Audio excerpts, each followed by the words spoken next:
Sir Joey, based on the guidelines that the palace at least has released earlier, you have additional restrictions already kicking in by midnight, and then that's before we get to ECQ on August 6th.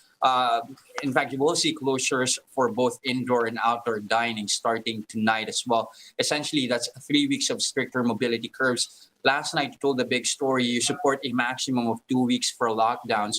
This current decision fit the mold. Can the sector afford a 3 week stricter mobility curves? Actually, the current protocol right now, which is we're in GCQ, is still in force. Though. What they're increasing is they're restricting restaurants from dine-in, etc. No, now it just shows really that the numbers that I think were presented were numbers that were quite frightening. No, and I think what the government is trying to do is to try to act immediately. Because if these numbers were not at that level, they would not raise the bar even for the current quarantine status we have. So they have added heightened restrictions. I would have been okay with just 2 weeks of ECQ and the current 1 week we have today. But I guess they've seen the numbers and they are also very much concerned, as we were at that time when we recommended that we should lock down soon while it's still early. So we will support their moves. My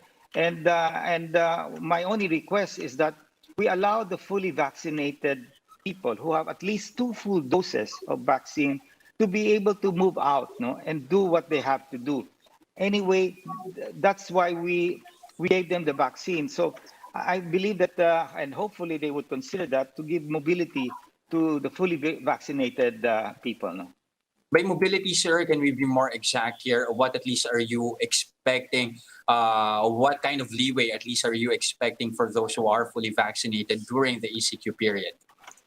Well, for example, going to work, that's one. Public transportation, certain areas that may be restricted. They are maybe there. They may. I don't know if all restaurants will be closed. If some restaurants are allowed to open, maybe they consider fully vaccinated people only in these restaurants that may be allowed to open.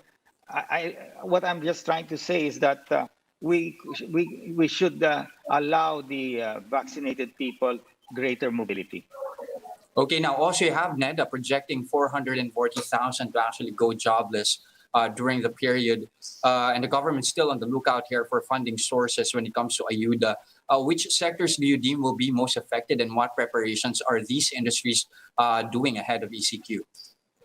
Well, for example, the retail sector, the restaurants, of course, but the restaurants today, which are operating at 20% capacity plus 10, are already hardly making money, and the malls are subsidizing them with the rent.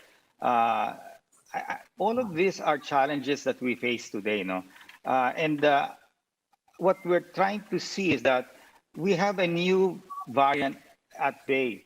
Now, do we just allow this to continue, or do we nip it? And I think the decision is right to hit it while it's still not moving aggressively, and vaccinate.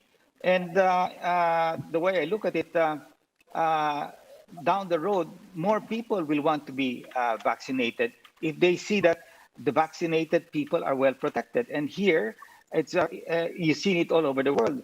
Those that have taken the vaccine are really insulated from severe infection and hospitalization and even death. So what we don't want this to turn out to is a pandemic of the unvaccinated, and that's why we really have to protect our unvaccinated people from going out, from being infected, because then they will fill up the capacities of the hospital. So this is also for their own good, and for those who have not taken the vaccine and are now taking it during this period, they should be allowed to take the vaccine, and we should make it easy for them.